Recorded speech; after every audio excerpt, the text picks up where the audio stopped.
The following podcast is brought to you by the Johners Podcasting Network, found exclusively at wrestlingwithjohners.com.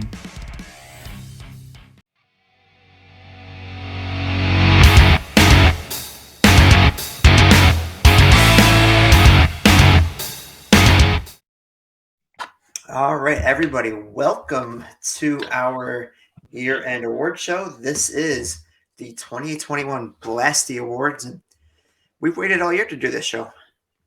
Yeah, 365 days, maybe a little bit less. I think last year we waited until the end of December, maybe. I don't remember. Yeah, I think it was right around New Year's Eve weekend, somewhere around that time frame. Yeah, because I remember we were having a hard time because we just started the podcast and trying to remember everything throughout the year. Like, I watched all year and I'm still having trouble remembering everything that happened. Next year, we promised to A, take better notes, and B, we'll include the month of December because we had some great stuff happen in December, which, by the time it happened, we were already nominating and putting out who was going to win, especially that Ring of Honor pay-per-view. Yeah, that one was really good. Also, although you disagree with it, Hangman and Bryan Danielson had a really good match. Probably, maybe not the match of the year, but definitely a contender.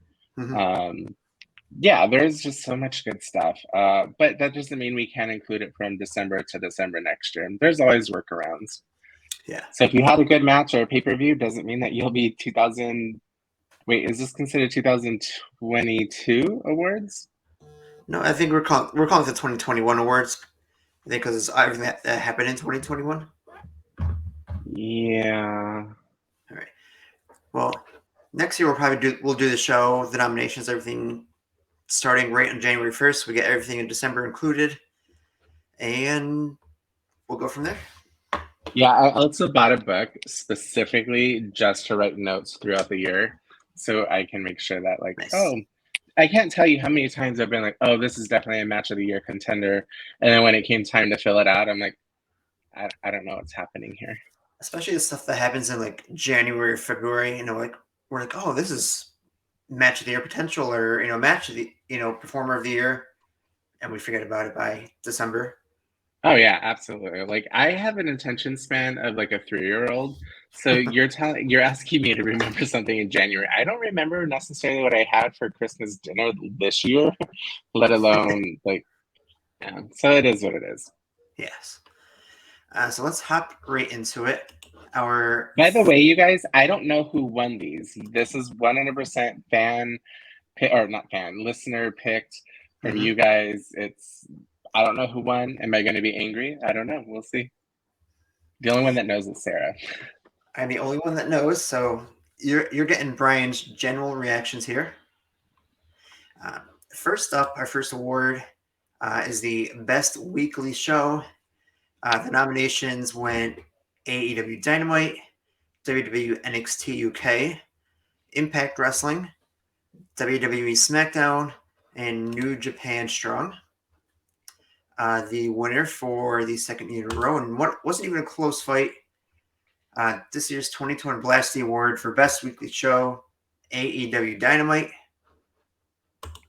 No shock there. No, I mean, I think a lot of our listeners are really into AEW, so I think it kind of not screws the numbers up, but let's be honest, a lot of the listeners or people who pay attention to us are AEW fans, which is great. But I also know that, and I think you'll even agree with me, is that NXT UK is probably the consistent week-to-week best show, for me at least. Oh, yeah. But a lot of people aren't watching it, so they're not getting voted for it. So. Well, you'll be happy to know NXT UK did take second place. Oh. I am actually really happy to hear that. I forgot to mention this earlier in the show. We did have almost triple the amount of votes this year as we did last year. That's awesome. So that to me is just proof that we are growing, and thank you guys so much for growing with us. Yes. Dynamite did take 77% of the vote, though. So, I mean, that's a strong vote there. Yeah. Next up, we have pay-per-view here. Real quick, somebody, a Facebook user says, "Hey, Brian and Sarah, Damn, sorry that I'm late. For some reason, I'm not able to hit the button to make it go over. There you go. There we go. So you only missed one. Yep, that was the first award. Best weekly show of the year went to Dynamite. Mm-hmm. And of course, we will post the winners with the graphics on our Facebook and Twitter page over the next couple of days. We'll do a few a day. The second award, and there's 17 awards to go through today. Second one is pay-per-view of the year. The nominations went to AEW All Out, AEW Full Gear, WrestleMania. And when we do these multi-night events like WrestleMania and Wrestle Kingdom, it encompasses every night into one event. So WrestleMania is up there. WWE Crown Jewel, which I think surprised a lot of people how good that was. We have WWE Royal Rumble and New Japan's Wrestle Kingdom, which is going to be 3 nights this year. I'm going to actually get those nights off from work. So the winner with 51% of the vote, and I just lost the spot here. Bear with me one moment. The Blastie goes to AEW All Out. Yeah, I agree with this one. I can't. Well, actually, I kind of agree. I think that Ring of Honors this year that they had December after we already had finished the voting. Final battle. Yeah, may have been for me the pay-per-view of the year, but I don't disagree, and I'm definitely not mad about All Out either. Yeah. I just don't think we really expected much to happen in December, and quite a lot of people were surprised how great Final Battle was. Yeah, when we started talking about like during December, usually that's a slower month and not a lot of big matches happen. But you know, we had AEW take it out. We had some bangers. We had Ring of Honor. So I mean, there's just no way. I think next year we'll know. Definitely. So Gary's saying with his All Elite Year-End Awards, All Out has 167 votes so far. That's a lot. Nice. All right, so Blastie number 3, we went with Match of the Year here, and this was a little bit closer. The winner taking 40% of the votes, and there was 2 matches here with 23%. The nominations were Kenny Omega versus Bryan Danielson, the Lucha Brothers versus the Young Bucks in a steel cage, Walter versus Eli Dragunov, Will Ospreay versus Shingo Takagi, and Kenny Omega versus Hangman Adam Page. You know, there's no losing here. Like whoever wins deserves it 100%. Yeah, this was a category where any one of these could have won. But this year, the 2021 Blastie for Match of the Year in the steel cage, Lucha Brothers versus the Young Bucks for the AEW Tag Team titles. You know, I don't disagree with that one. I do think that there are some better psychological matches, but I think that match just the spots alone deserve that spot. Yeah. Orlando popping in here. He's at work, that's why he's not on the podcast with us. Saying maybe the 2022 numbers go from December to November. I mean, or we can just go to December to December. Yeah, we can talk about that later. We've got a year to decide. Yeah. All right. Next up, Blastie number 4 for Tag Team of the Year. The nominations, we have the Lucha Brothers, the Young Bucks, Gorillas of Destiny, RK Bro, AJ Styles and Omos, and FTR. The winner here snagging 43% of the votes versus 31% for second place. We have the Young Bucks 2021's Blastie Award winner for Tag Team of the Year. I don't disagree with that one. Just out of curiosity, who was the second? That was the Lucha. Lucha Brothers were second place. By the way, I'm a huge fan of RK Bro. I think those are my Yes. favorite tag team currently. They are great. And of course, Orlando coming in here, boo with the Young Bucks.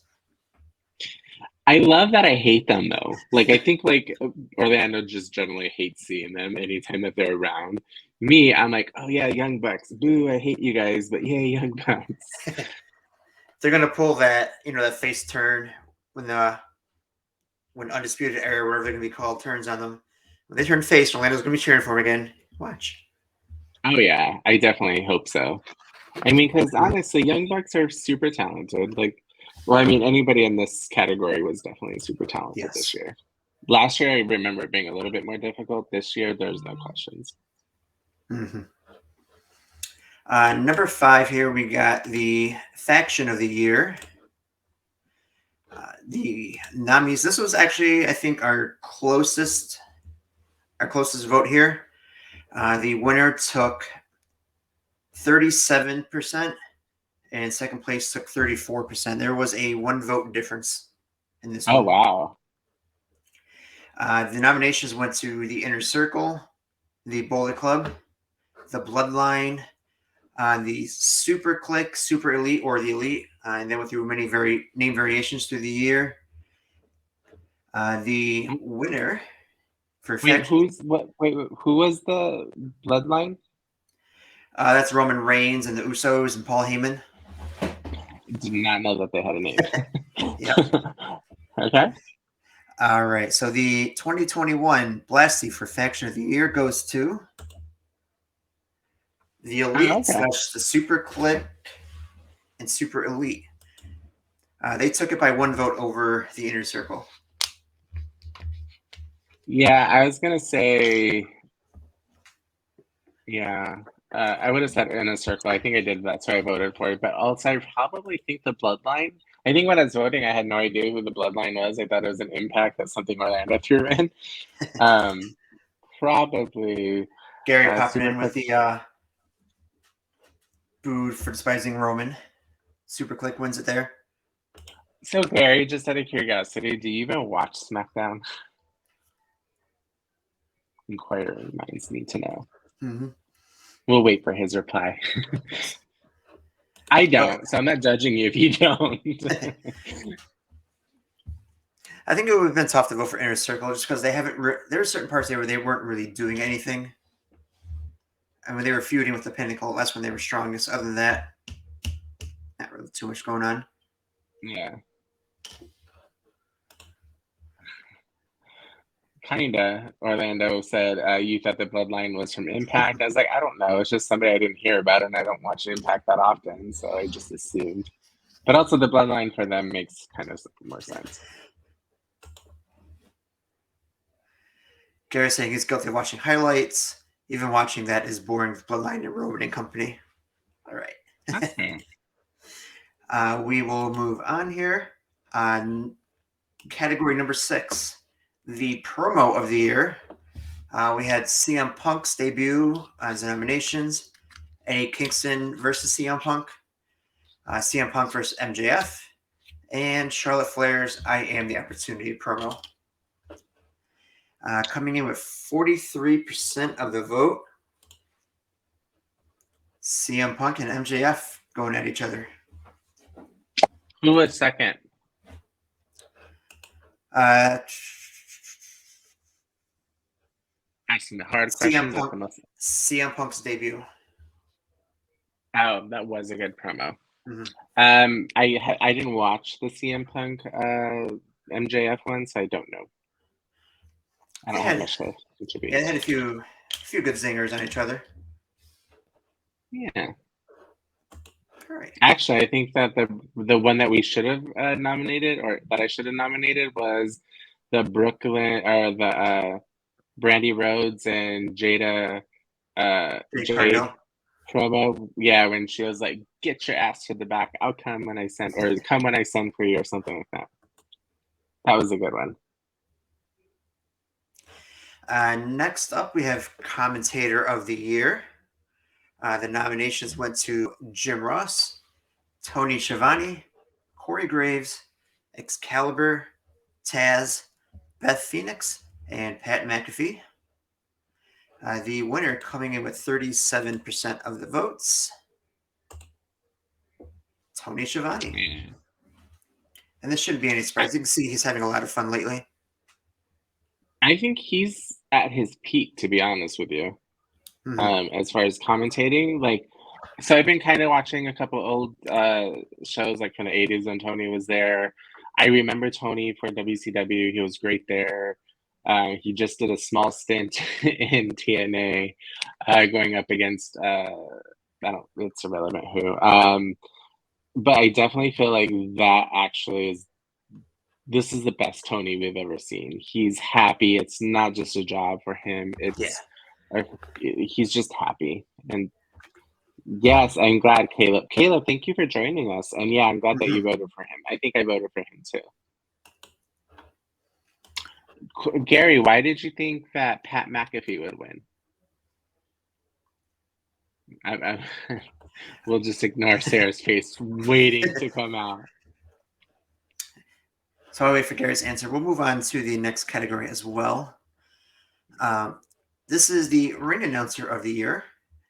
We had AEW's Justin Roberts, WWE's Mike Rome, and GCW's Kirby Alexander. This category was actually the one with the biggest blowout, which I don't think should cause any surprise. Justin Roberts takes Ring Announcer of the Year. Honestly, I thought it was going to be GCW. Yeah. I don't think many people have a lot of experience with Kirby and GCW. Yeah. But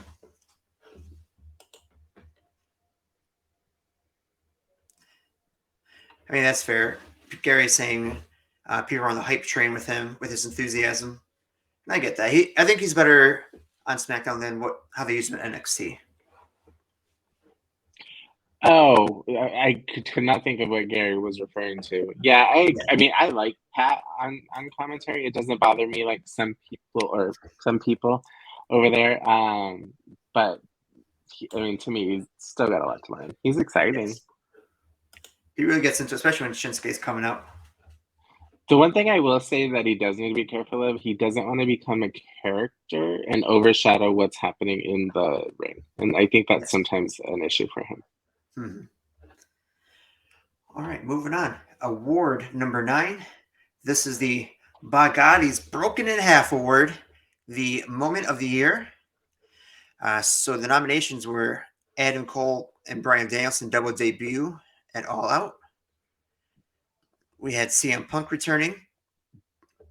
The glass ceiling match in GCW. The Spike triple BTE trigger. Ray Phoenix dive off the top of the steel cage. The Matt Cardona and Nick Cage, the whole match there. And John Cena's return at Money in the Bank. This one coming in with just shy of half the votes at 49%.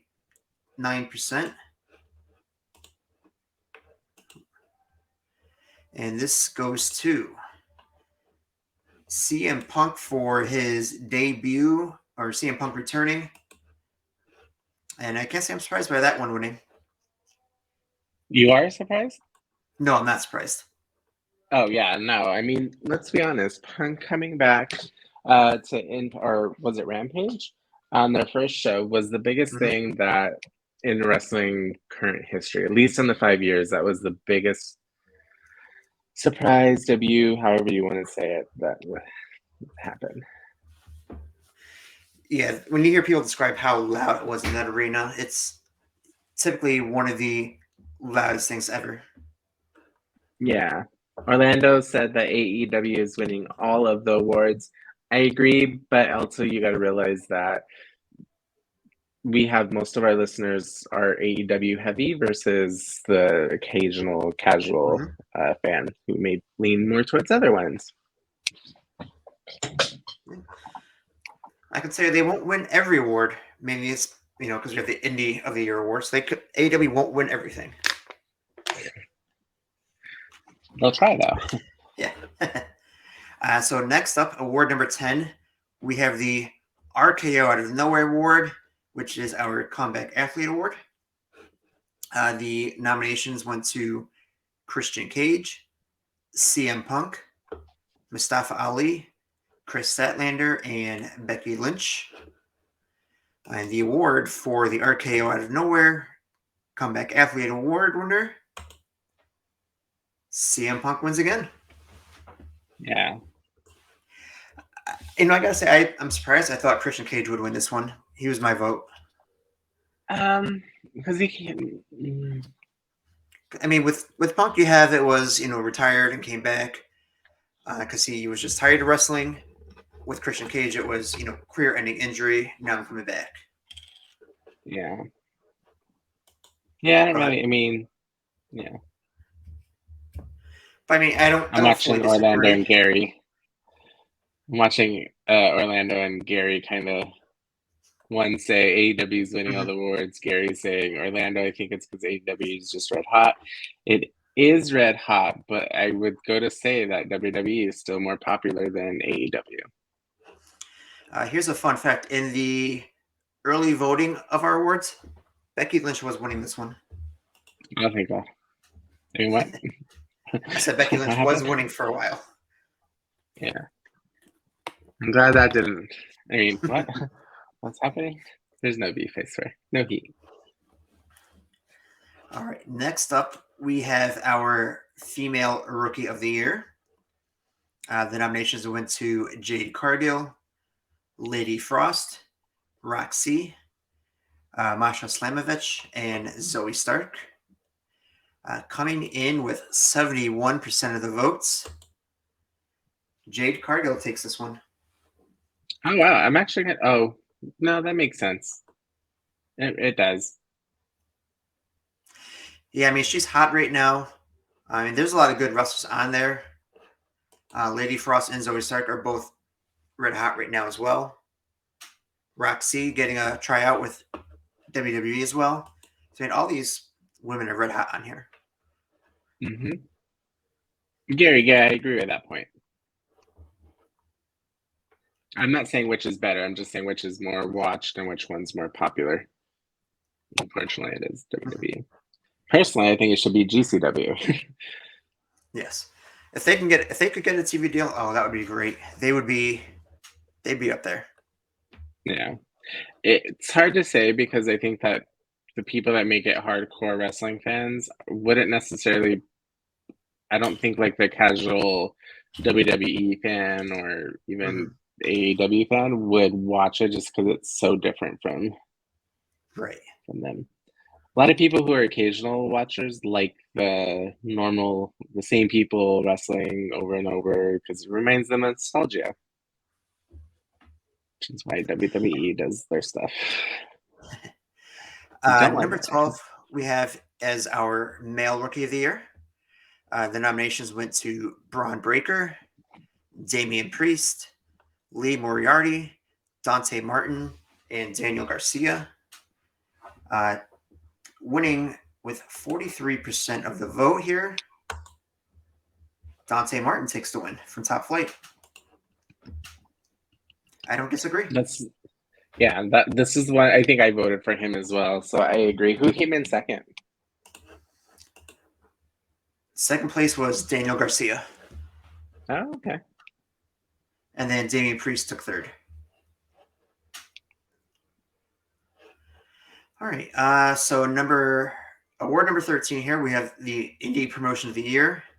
Nominations went to MLW, GCW, and Defy Wrestling. The award went to GCW. And, we promote that as probably one of the top indie promotions, and that's no shock. They put on great shows. They get some big names in there as well. Yeah, I mean, I think right after that would be Defy, and which I don't know if a lot of people don't know about Defy, but like a lot of the same. Just go watch Defy. Trust me, you guys will love it. Mm-hmm. Defy's on the rise. They're up and coming though. I'm sure they'll pull in some big surprises 2022. Yeah. All right, coming in on award number 14, Manager of the Year. Nominations went to Paul Heyman, Don Callis, Scarlett Bordeaux, Paulie D, Taz, and Alex Abrahantes. The winner with 42% of the vote, Paul Heyman. That's hilarious that the only WWE award goes to a non-wrestler. So far. Yeah. But, I mean, the work he does as a manager, talker on the mic, it's next level. Yeah, absolutely. He did get fired by Roman Reigns and punched. Superman punched. That is true. All right, next. By the way, apparently Amazon is doing their trending, and it just came up that TikTok is the #1 pick of the social media year. Yeah, they actually, I saw it in the news the other day. I was reading Google News, and they put out their list of the most visited websites for 2021, and TikTok beat out Google, which hasn't happened in years. Wow. Yeah. So that's a shock. So award number 15, the Brodie Lee Legacy Memorial Award. This wasn't done on purpose. When we set up the show, I didn't realize that it was actually on the anniversary of Brodie Lee's passing. And I'm glad we definitely did a memorial award for, named after him. And just somebody that's accomplished so much in the business, whether it's, not just this year, but over the course of their career, someone that's accomplished a lot. Mm-hmm. There's a lot of deserving people in this year's nominations. Nominations were Jeff Hardy, Matt Hardy, Eric Young, Jim Ross, Fit Finlay, and Dustin Rhodes. This was a close battle. Only a few votes separating first and second place, and only a few more separating third place. But this year's winner for the Brodie Lee Memorial Award, Jim Ross. Mm. And yeah, I gotta give it to him. Yeah. And in case you missed it, he is coming back to the commentators table this week. We're glad you're doing better, I'm Jim. excited. Mm-hmm. Who was second and third? Second place was Dustin Rhodes, and third place was Eric Young. Yeah. Can you put up Gary's comment just because it has to do with the award? Yep. So I'll read it out. It says, for those who are just listening to our audio podcast later on, speaking of Brodie, sorry to go off topic. Hope you guys tune in for the Brodie Lee Memorial Show tonight at 8 p.m. Getting multiple guests on the stream. Once it's uploaded, I'll be sending them in Huber via IG and Twitter. So, yeah, definitely go check that out. Yep. Check out Gary's show. Just Facebook search AEW Are You Elite, and it should pop right up. So we're down to the final two categories, the Male Athlete of the Year and the Female Athlete of the Year. We're going to do it on a rotating basis year in year out. Last year, the main event, the final one we did was the Male Athlete. So we'll save the Female Athlete Award winner because that was a lot closer fight. So this year's Male Athlete of the Year, a lot of good nominations. You had Kenny Omega, Jonathan Gresham, Bryan Danielson, Roman Reigns, and Matt Cardona. And the 2021 Blastie for Male Athlete of the Year, Kenny Omega. That one didn't surprise me so much. I love that Matt Cardona was nominated. Mm-hmm. Who got second? It was actually a three-way tie. Kenny Omega took 74% of the votes. And then it was a three-way tie for the rest of the votes between Bryan Danielson, Roman Reigns, and Matt Cardona. Okay. That's interesting. I've never seen a three-way tie for a second. Yeah. And all the years that we've been doing this, it's only been, this is what, our second year? Yeah. It's no surprise Kenny won. He held 3 different major championship belts at once from 3 different promotions. So, yeah. All right. So, our final award for the show, the Female Athlete of the Year. This was this year's nominees. Also, every single one of these nominations, very well deserving of it. You had Bianca Belair, Deonna Purrazzo, Thunder Rosa, Charlotte Flair, and Britt Baker. Mm-hmm. And this year's winner, the 2021 Blastie Female Athlete of the Year, Dr. Britt Baker, DMD.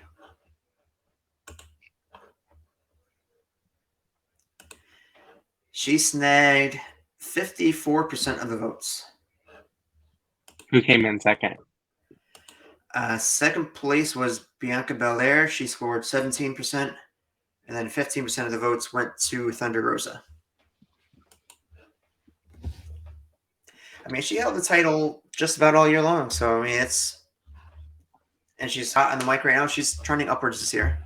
It's hard to disagree. It's very easy to disagree with that. Hold on. I'm pulling up something that I wanted to bring up.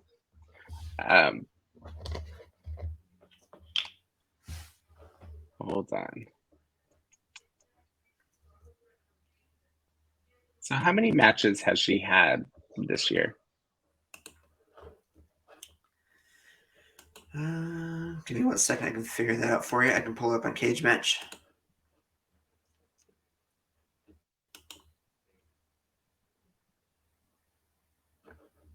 Okay, so she's actually had a little bit more than what I thought she had.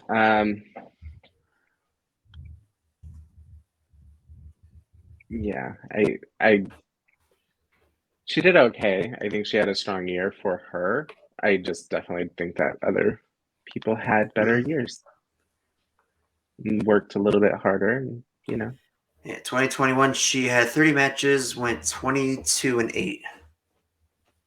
Yeah, that's not too bad.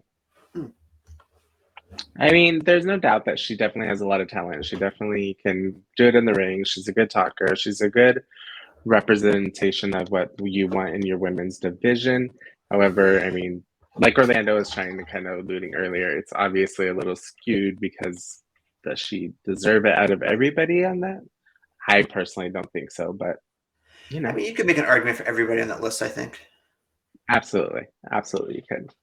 I just have airtime and apparently a mic to be able to do it. Of course. Yeah. If you guys agree with us, let us know in the comments below. Or if you don't agree with us, let us know as well. Let us know who you think should have won. Orlando, I'm surprised he's so silent on that one. I thought for sure. Oh, okay. Speak on it, Brian. Who did you win, Orlando?